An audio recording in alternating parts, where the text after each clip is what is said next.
Hello everyone, welcome to textbook Bengali. তোমাদের সকলকে আরো একবার স্বাগত জানাচ্ছি টেক্সটবুক বেঙ্গলিতে। আজকে তোমাদের এই ছোট্ট ভিডিওর মধ্যে কিন্তু আমি শেয়ার করব যে আমাদের বায়োলজিতে ভীষণ ইম্পর্টেন্ট একটা টপিক, যেটা হচ্ছে রোগ এবং স্বাস্থ্য। এখান থেকে কিন্তু পরীক্ষায় বহু প্রশ্ন আসে। এই একটা ভিডিওর মধ্যে খুব ছোট্ট করে চেষ্টা করব সেগুলো তোমাদের সাথে শেয়ার করার। যারা যারা ক্লাসটা দেখছো অবশ্যই কিন্তু এটাকে একটা লাইক করে দিতে হবে। হ্যাঁ, অবশ্যই ক্লাসটা পুরোটা দেখার পরে করবে যদি মনে হয় এটা তোমাদের কাজে লাগছে। আর সেশনটা যেটাই তোমরা দেখছো সেটাকে অবশ্যই শেয়ার করবে। যদি চ্যানেলে নতুন হও চ্যানেলটাকে কিন্তু সাবস্ক্রাইব করে দেবে। তাহলে চলো শুরু করা যাক আমাদের আজকে মানব রোগ বিজ্ঞান এবং প্রতিরোধ, মেডিকেল ফ্যাক্টর। সবার প্রথমেই যদি আমরা বলি সুস্বাস্থ্য, স্বাস্থ্যের যদি বলি স্বাস্থ্যের আমাদের প্রকৃত সংজ্ঞায় কিন্তু এই যে তিনটে ভেন ডায়াগ্রামের মধ্যে দেখতে পাচ্ছ, একটা হচ্ছে শারীরিক সুস্থতা, মানসিক সুস্থতা এবং তার সাথে সাথে থাকতে হবে কিন্তু সম্পূর্ণ সামাজিক সুস্থতা, সেটাও কিন্তু থাকতে হবে।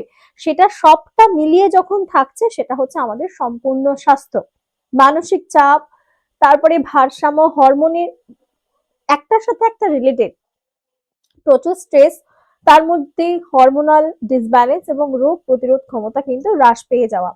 বিশ্ব স্বাস্থ্য সংস্থা WHO, ওয়ার্ল্ড হেলথ অর্গানাইজেশনের মতে কিন্তু স্বাস্থ্য কেবল রোগের অনুপস্থিতি নয়, এটি শারীরিক এবং মানসিক সামাজিকভাবে সম্পূর্ণ সুস্থ থাকার একটি অবস্থাকেই বোঝায়। তাহলে স্বাস্থ্য বুঝলাম। এবার আমরা দেখবো যে এই যে রোগ কিসের মাধ্যম দ্বারা আমাদের হয়। এটা হচ্ছে প্যাথোজেন থাকে, যেটা ভাইরাস, ব্যাকটেরিয়া, ছত্রাক দ্বারা আক্রান্ত হয়। আরেকটা সে হচ্ছে ভেক্টর, যার মারফত আমাদের দেহে কিন্তু রোগ ছড়াচ্ছে। আসল অপরাধের ক্ষেত্রে যা শরীরের ক্ষতি সাধন করে, যেমন ব্যাকটেরিয়া, ভাইরাস, ছত্রাক। আর বাহকের ক্ষেত্রে যেটা হচ্ছে ডেলিভারি বয়, যার ট্রান্সপারেন্ট সিস্টেম নিজে না আক্রান্ত হয়ে আমাদেরকে আক্রান্ত করছে। যেমন মশা কিন্তু নিজের রোগ তৈরি করে না, সে কেবল ডেলিভারি বয়ের কাজ করে, ওর মাধ্যমে ম্যালেরিয়ার প্যাথোজেন আমাদের শরীরে চলে আসে। এবার চলে আসি আমরা মানব রোগ, বিশেষ করে হিউম্যান ডিজিজের যদি আমরা দুভাগে ভাগ করি। একটা হচ্ছে জন্মগত রোগ, যাকে আমরা কিন্তু বলতে পারি কনজেন্টিয়াল, কনজেন্টিয়াল কনজেন্টিয়াল ডিজিজ। সেটা হচ্ছে কি হয়, এইটা EASES কনজেন্টিয়াল ডিজিজ। আর একটা হচ্ছে উপার্জিত রোগ, অর্থাৎ যেটা জন্মের পর থেকে অ্যাকোয়ার্ড ডিজিজ। এটা মানে জন্মের পরে যে রোগগুলো হয়, কিছু রোগ কিন্তু জন্মগতই থাকে, আমরা প্রত্যেকেই সেটাও দেখেছি। মেন দুটো ভাগে কিন্তু এটাকে ভাগ করা হয়, ঠিক আছে, SEAC। এবার এই উপার্জিত বা অ্যাকোয়ার্ড ডিজিজ যেটা হচ্ছে, সেটাকে দুভাগে ভাগ করা হয়। একটা হচ্ছে সংক্রামিত অর্থাৎ কমিউনিকেবল ডিজিজ, একটা হচ্ছে অসংক্রামিত যেটা হচ্ছে নন কমিউনিকেবল ডিজিজ।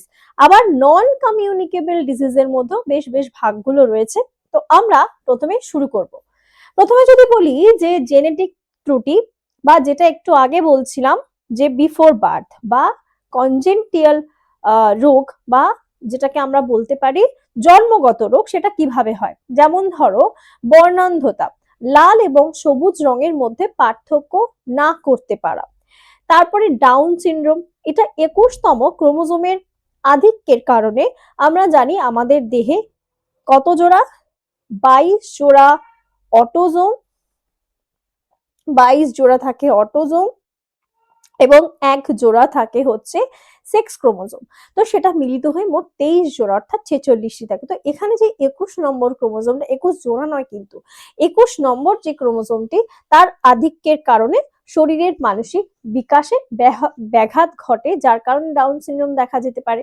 ফোকাস এবং হিমোফিলিয়া যদি আমরা বলি, রক্ত জমাট বাঁধার যে নির্দিষ্ট প্রোটিন ডিএনএ, সেটা তৈরি হয় না রক্ত জমাট বাঁধার জন্য, সেক্ষেত্রে তৈরি হয় না, যে কারণে কিন্তু হিমোফিলিয়া রোগের পেশেন্টদের ক্ষেত্রে কি হয়, রক্ত জমাট বাঁধে না, শরীরের অস্বাভাবিক ক্লট হতে পারে না। যেমন সামান্য আঘাতে কিন্তু ক্রমাগত রক্তপাত হতে পারে। এগুলো কিন্তু তোমার জন্মগত রোগের মধ্যেই পড়ে। এইবার চলে আসি আমরা অর্জিত রোগ, যেগুলো পরবর্তী সময়ে হয়, তা যা প্যাথোজেন দ্বারা হচ্ছে। যেমন টাইফয়েড রোগ, টাইফয়েড কি হচ্ছে, ব্যাকটেরিয়া অন্ত্রের দেওয়াল, টাইফয়েড কিন্তু ব্যাকটেরিয়া ঘটিত। আমরা ব্যাকটেরিয়া ঘটিত কি কি রোগ হতে পারে এবং বিশেষ বিশেষ ইম্পর্টেন্ট সেগুলো দেখব। মেকানিজমে বলছে ব্যাকটেরিয়া অন্ত্রের দেওয়াল ভেদ করে রক্তে প্রবেশ করে, আর প্রতিক্রিয়া রক্তের অ্যালার্ম সিস্টেম বেজে ওঠে এবং তীব্র জ্বর চলে আসে, সেখান থেকে হয় মাথা ব্যথা। টাইফয়েডের ক্ষেত্রে বললাম। আর কি, এই যে ছবির মাধ্যমে দেখতেই পাচ্ছ ব্যাকটেরিয়া কিভাবে এফেক্ট করছে। আর যদি কলেরার ক্ষেত্রে বলি, ব্যাকটেরিয়া রক্তে যায় না, এই ক্ষেত্রে কিন্তু ব্যাকটেরিয়া রক্তের সাথে যাচ্ছে না, অন্ত্রের যে পৃষ্ঠ রয়েছে সেটাকে বিষাক্ত মানে ফাটিয়ে দিয়ে বিষাক্ত টক্সিন ছড়িয়ে দেয়, যার প্রতিক্রিয়া কোষগুলো বাধ্য হয়ে সব জল বের করে দেয় এবং তীব্র ডিহাইড্রেশন এবং বমি ডায়রিয়া হয়। কলেরা দ্বারা আক্রান্ত হলে জানোই যে বারবার যেই ডিহাইড্রেশন বডির কারণে কিন্তু বডি ডিহাইড্রেটেড হয়ে যায়, বমি বমি ডায়রিয়া এগুলো দেখা যায়। ব্যাকটেরিয়া আক্রান্ত যেটা স্নায়ুতন্ত্র এবং শ্বাসতন্ত্রতে কখন অ্যাটাক করে, যক্ষা, টিবি, টিউবারকুলোসিস যেটা হচ্ছে ফুসফুসের টিস্যুকে কিন্তু ধ্বংস করে, নিউমোনিয়া যেটা হচ্ছে ফুসফুসের তীব্র প্রদাহ তৈরি করে, আর রয়েছে ডিপথেরিয়া যেটা শ্বাসনালীতে মৃত কোষের একটি নকল জালি তৈরি করে বাতাসকে আটকে দেয়। আর এই যে টিটেনাস এর ক্ষেত্রে কি ধরনের রোগ লক্ষণ দেখতে পাওয়া যায়, যে ব্যাকটেরিয়া এমন একটি নিউরোটক্সিন তৈরি করে যা কিনা স্নায়ুতন্ত্রের সিগন্যালকে হ্যাক করে ফেলে এবং একটি পেশিকে রিল্যাক্স বা শিথিল সিগন্যাল দেওয়াটাকে সম্পূর্ণ বন্ধ করে দেয়, যার ফলে চোয়ালের পেশি কিন্তু মারাত্মকভাবে আটকে আটকে যায়। টিটেনাস রোগ হলে দেখবে খিঁচুনি ব্যাপারগুলো কিন্তু চলে আসে এই একটা কারণে। তাহলে ব্যাকটেরিয়া ঘটিত কি কি রোগ মোটামুটি আমরা দেখতে পেলাম। নেক্সট দেখবো আরেকটি প্যাথোজেন, সেটা হচ্ছে ভাইরাস।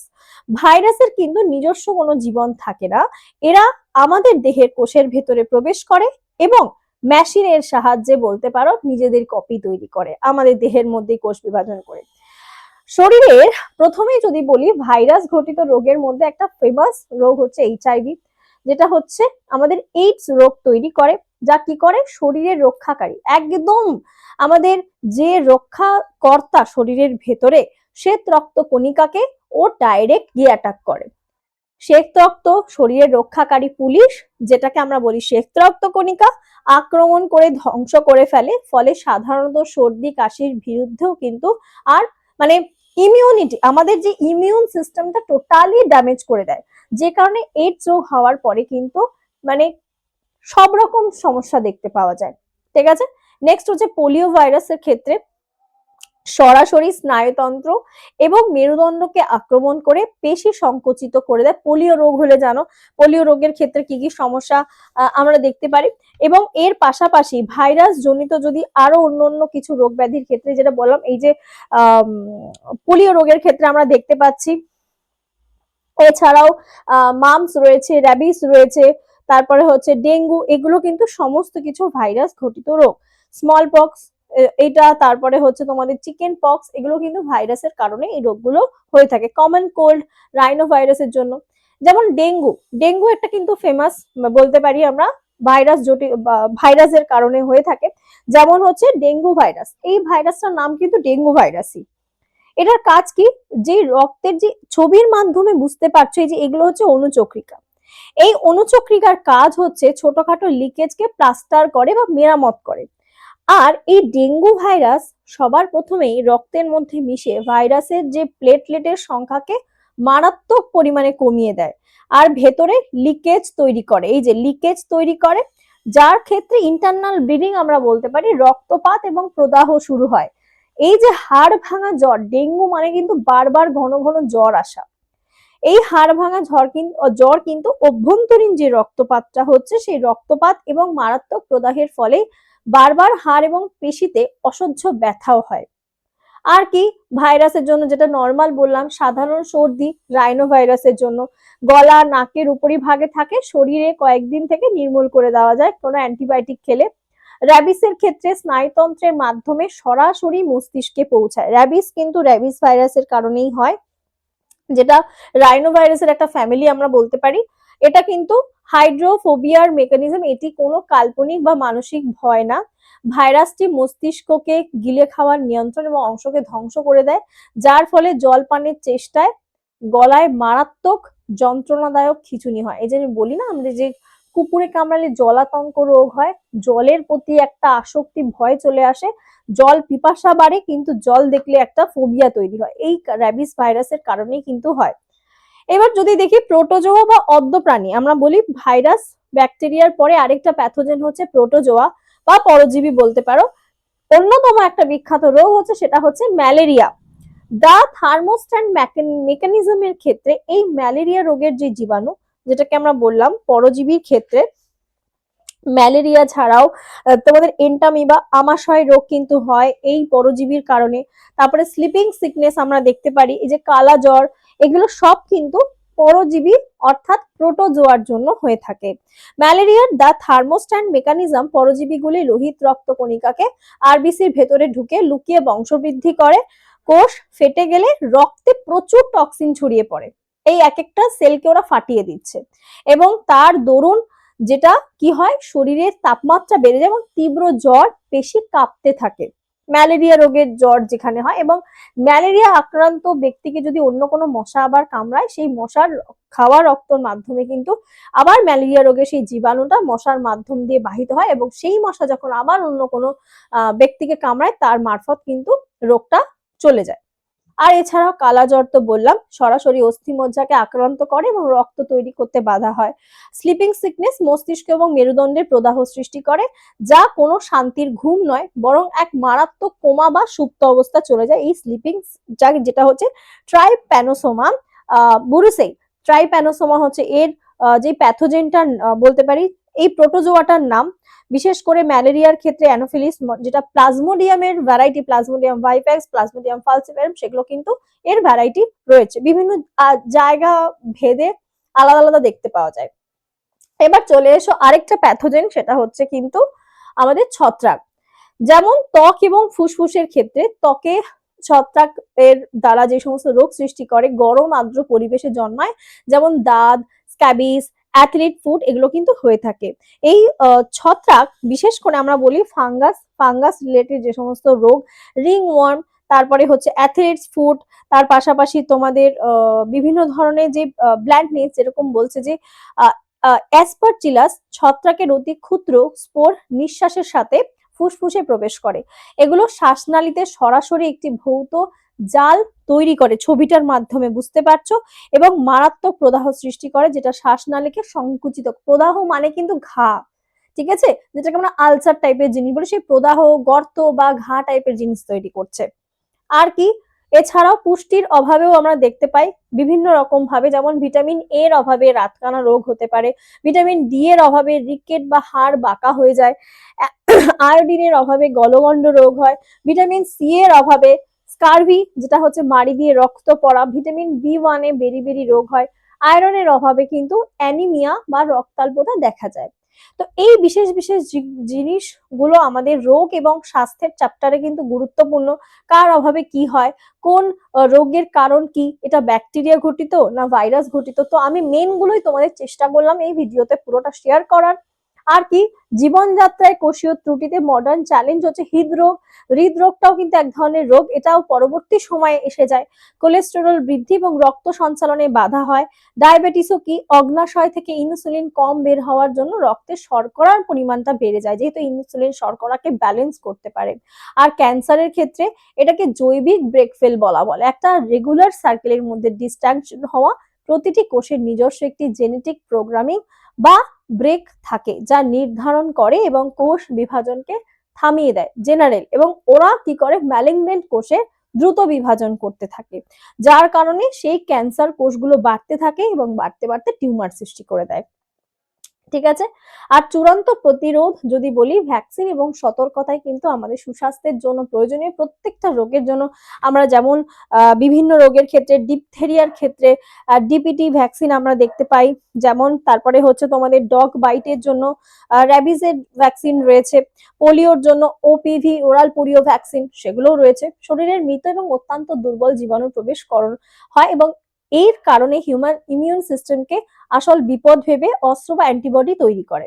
এই প্রশিক্ষণটি মেমোরিতে সেভ করে রাখে এবং যথারীতি একবার সেভ থাকলে সেই টাইপের কোনো বিজাতীয় পদার্থ দেহে যদি আমাদের ঢোকে তার বিরুদ্ধে অ্যাকশন নিতে পারে। তো এই ছিল সম্পূর্ণ ভিডিওটা, একটু ফাস্ট ফাস্ট করিয়ে দিয়েছি। যদি তোমাদের মনে হয় আরো ডিটেলসে তোমরা ক্লাস চাও, আমি কিন্তু একটা টপিক এখানে বললাম, তোমাদের রেলওয়েতে সায়েন্স কতটা ইম্পর্টেন্ট, এসএসসিতেও ইম্পর্টেন্ট তোমরা প্রত্যেকেই জানো। তোমাদের যদি মনে হয় তোমরা আরো ডিটেলসে ক্লাস চাও, আমি অবশ্যই তোমাদেরকে তো পেইড ব্যাচে ক্লাস করাই, সেটা তোমাদের রেলের জন্য হোক কিংবা এসএসসির জন্য, সব রকম ক্লাসেস তোমরা পেয়ে যাবে। আর যদি মনে হয় তোমরা কেউ জয়েন করতে চাইছো, তাহলে কিন্তু আমাদের সুপার পাস লাইভে অবশ্যই জয়েন করতে হবে এরকম সুন্দর সুন্দর ক্লাস পাওয়ার জন্য। আর এর পাশাপাশি যদি তোমরা কেউ দেখতে চাও যে সত্যি কিরকম ক্লাস হচ্ছে, তার জন্য কিন্তু তোমরা 1 টাকা দিয়েও নিতে পারো। 1 টাকার বিনিময়ে তোমরা আমাদের ব্যাচে কিরকম ক্লাস করছি সেখানে লাইভ ক্লাস রেকর্ডেড দেখতে পাবে, স্টাডি নোট পেয়ে যাচ্ছ, প্রিভিয়াস ইয়ার কোয়েশ্চেন। আর আমি কিন্তু ক্লাসে প্রিভিয়াস ইয়ার কোয়েশ্চেন মাস্ট এটা প্র্যাকটিস করাই। আর মক টেস্ট থাকছে প্র্যাকটিস কোয়েশ্চেন। তার জন্য কি করতে হবে, তোমাদেরকে 755705029, কি বললাম 755705029 এই নাম্বারে তোমাদেরকে কিন্তু আমাকে একটা মেসেজ করতে হবে বা ফোন করতে পারো যে ম্যাম আমাকে 1 টাকার লিঙ্কটা দিন। তোমরা কিন্তু সেটা নিয়েও দেখতে পারো যে কেমন পড়ানো হচ্ছে। তারপরে যদি মনে হয় আরো এক্সট্রা ক্লাস তোমরা কিন্তু করতে পারবে, কোনো অসুবিধা নেই। এটার জন্য সুপার পাস লাইভে জয়েন করতে হবে। এখানে তোমরা মিসলেনিয়াসের জন্য ক্লাস, গ্রুপ ডির ক্লাস এবং আরআরবি গ্রুপ ডির কথা বলছি আমি, আরআরবি গ্রুপ ডির অভিযান এবং এসএসসি ফাউন্ডেশন বাংলাতে তোমার ক্লাস চলছে। আমি তোমাদেরকে কারেন্ট অ্যাফেয়ার্স এবং বায়োলজি ক্লাস করাই, যদি মনে হয় অবশ্যই জয়েন করতে পারো। আর এটা হচ্ছে আমাদের ওয়েস্ট বেঙ্গলের গ্রুপ সি গ্রুপ ডির ইন্টারভিউর ব্যাচ, যেখানে কিন্তু ইন্টারভিউ শুরু হয়ে গেছে। 7557050299 এই নাম্বারে তোমরা আমার সাথে যোগাযোগ করতে পারো ফর ব্যাচ, এবং প্রাইস কিন্তু এটার পড়বে 499। দেখা হচ্ছে তোমাদের সাথে আবার কোনো নেক্সট লাইভ ক্লাসে। সবাই ভালো থেকো। আর অবশ্যই যেখানে যেখানে যেটুকুনি বললাম ইম্পর্টেন্ট পয়েন্টগুলো নোট ডাউন করো। ভিডিওটা যদি ভালো লাগে তাহলে কিন্তু অবশ্যই এটা লাইক করে দিও, চ্যানেলটাকে সাবস্ক্রাইব করতে ভুলো না, শেয়ার করো, কমেন্ট করে জানিও তোমাদের ভিডিওটা কেমন লাগলো। তাহলে সবাই ভালো থেকো, টাটা।